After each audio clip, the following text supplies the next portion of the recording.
Here on Giants Now in the month of July, I want to start kind of a new segment, the Versus Challenge. July, it's all about competition, and we're going to start a couple shows this month with questions like this. I want to ask this. Who was a better running back for the New York Football Giants when they were wearing big blue? Was it Brandon Jacobs? Was it Ahmad Bradshaw? Type 27 if you're rolling with Brandon Jacobs, or you can go down in the comment section and type 44 for Ahmad Bradshaw.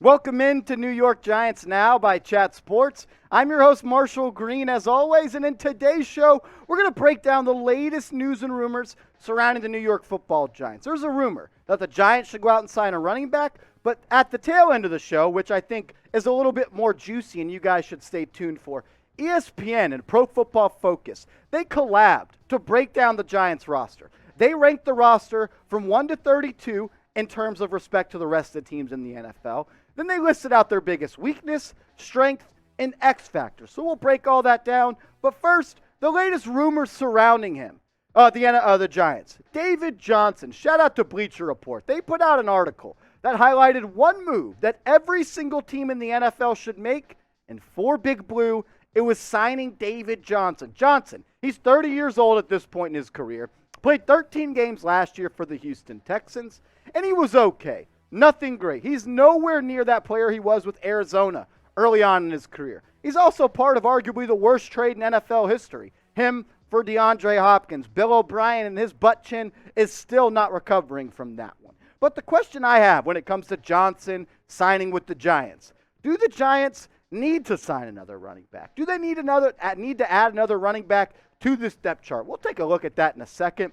But this is what Bleacher Report had to say when they expanded on their thoughts about the Giants signing David Johnson. They said Johnson proved he can be a solid contributor as part of a running back rotation. As such, some interest continues to percolate around the league. Johnson already visited the New Orleans Saints earlier this offseason. For the Giants, the team should hedge a bit regarding Saquon Barkley's future.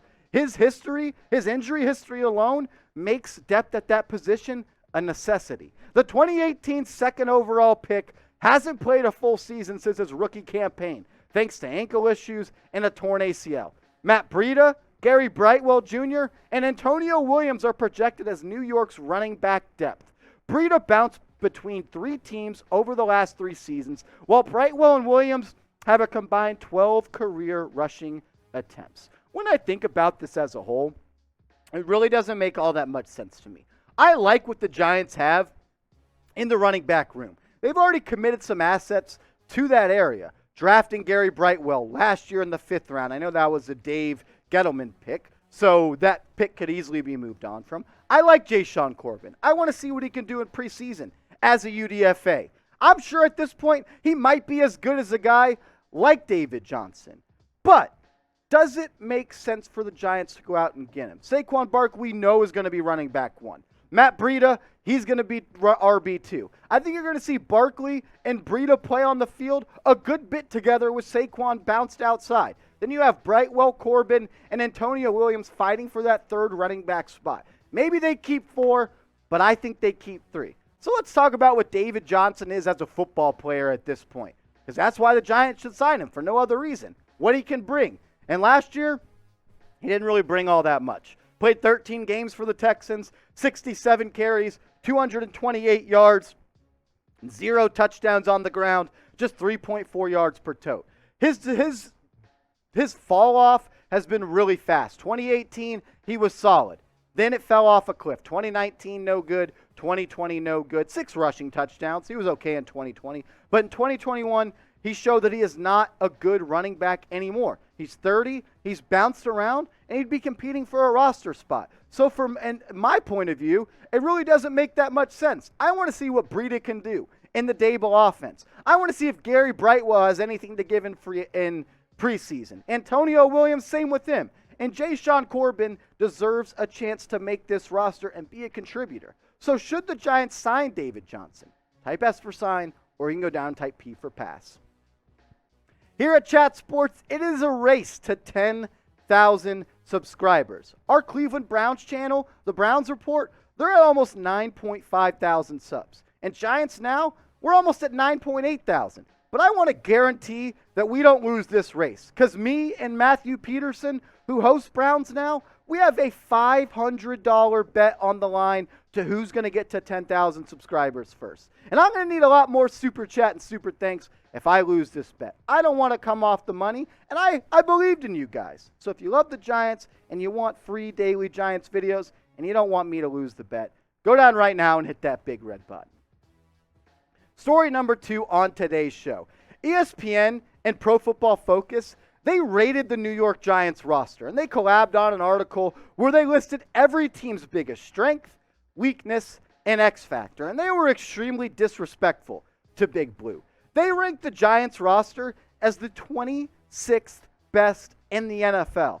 I'm bad at math, but there's only 32 teams in the NFL, so they ranked them as one of the worst rosters in the NFL. They used a lot of analytics to find this out. They looked at PFF grades and some ESPN metrics. So this was all on the data that has been put out there. So it's hard to judge what the rookies will bring. And Evan Neal, and Kayvon Thibodeau, and Wan'Dale Robinson, and Azudu, and Cordell Flott, and Bellinger, and all of those guys. So I think that they're off. I think the Giants have improved their roster very much so from what they were at the end of last year. 26 to end last year makes a lot of sense. But right now, with Dable and Shane and Martindale and all the new acquisitions, I don't think 26 is fair, and I think it's bullshit, to be honest with you. So I want you, the guys that actually know Giants football, that watch it and bleed Giants blue, I'm challenging you right now to rank where the Giants roster is in the NFL. Scale it from 1 to 32. 1 being they're the best roster in the NFL, 32 being the worst. I want to hear from you.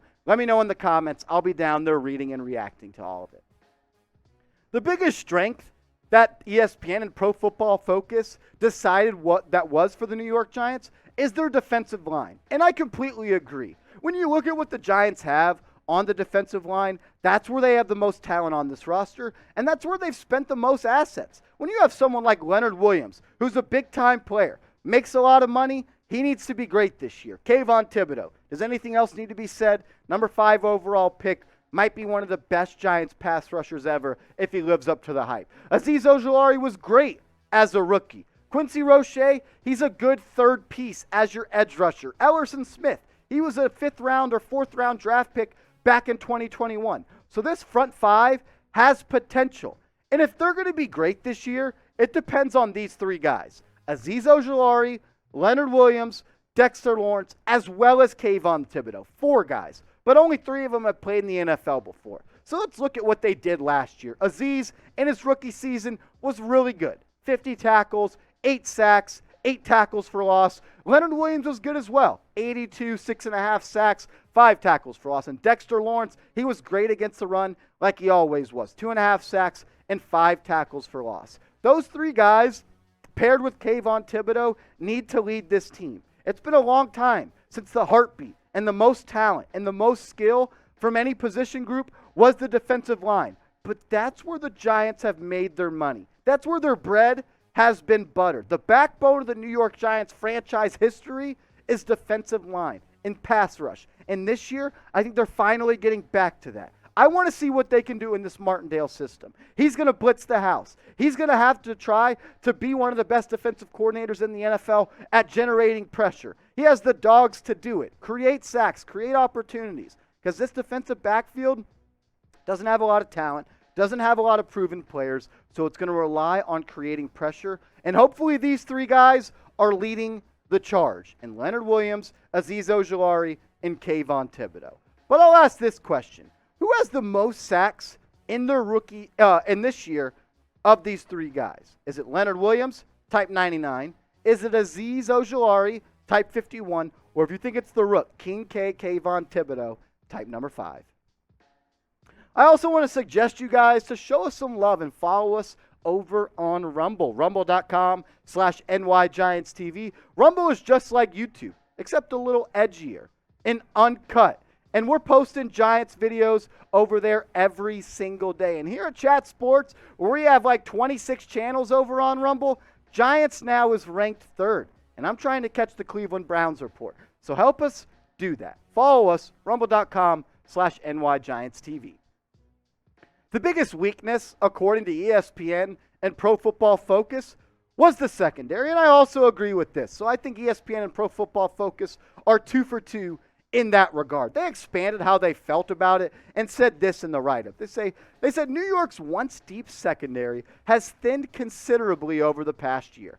2 important veteran starters from last year's group are gone in James Bradbury and Logan Ryan. Safety Jabril Peppers is also elsewhere. That probably will push second-year cornerback Aaron Jones to the outside as the favorite to replace Bradbury.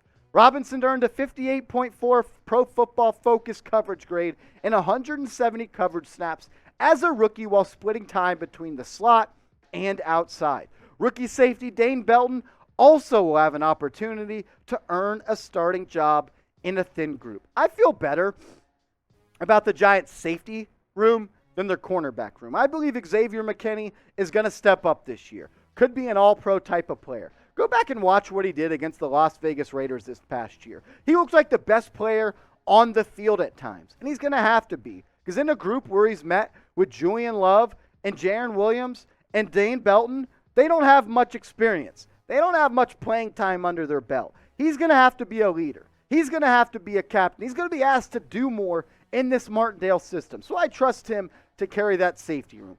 But it's the cornerback room that I have real concerns about.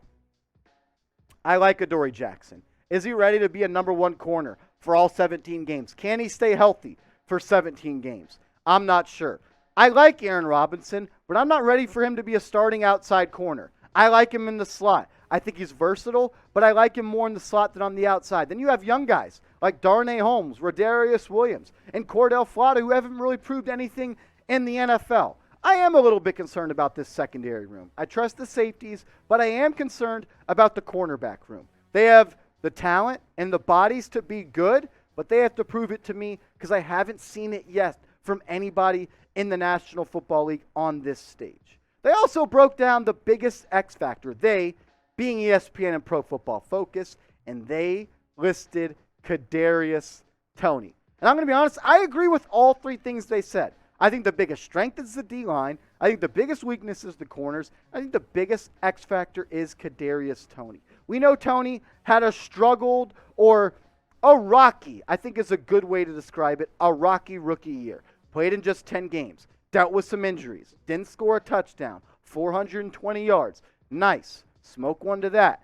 39 receptions. 57 targets. Had some big games. But it was injuries and Jason Garrett that got in the way of Kadarius Toney showing what he can really be in the National Football League. This was the write-up that ESPN and Pro Football Focus had to say about Toney. They said when he was on the field as a rookie last season, he looked like the dynamic playmaker the Giants drafted him in the first round to be.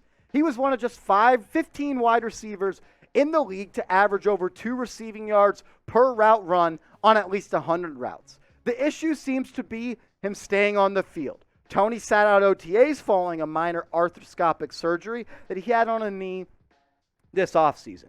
And it's the availability, because the ability is all there for Toney, but it's the availability. Last year, he was hurt, missed 7 games, got dinged up and nicked up, and he had to miss some time in some of these games. But I blame a lot of the lack of production he had on Jason Garrett, who was calling the plays, because there's no reason that Kadarius Toney should have played 8 snaps in week 1, 28 snaps in week 2. 8 snaps against the Rams where he was dinged up. He needs to be at about like he was in the Saints game, playing 78% of the snaps. He needs to be on the football field at all times because when he is, defensive coordinators are scared of what he can do with the football in his hands. I will say this. Kadarius Toney can change the immediate future of this offense more than anybody on this roster. If Toney steps up into that role of being a wide receiver 1, what he was drafted to be in the first round of last year's draft with the 20th overall pick, the Giants could be one of the best units on offense in the NFL, a top 7, top 10 unit with Brian Dable, Mike Kafka. If Toney steps up into that wide receiver 1 role, if he could go for 75 catches, north of 1,100 yards, and 8 touchdowns, and be a guy that defensive coordinators have to plan for every single week, week, it'll make the life of Daniel Jones easier, Saquon Barkley easier, Kenny Golladay, Daniel Bellinger, Sterling Shepard, Wan'Dale Robinson.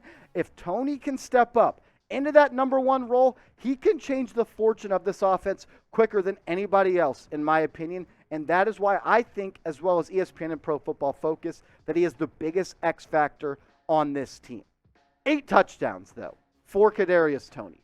Over or under? That's how we'll end today's show with this question. Let's play a game. Over, under. Type O for over 8 touchdowns or U for under 8 touchdowns right now when it comes to Kadarius Toney.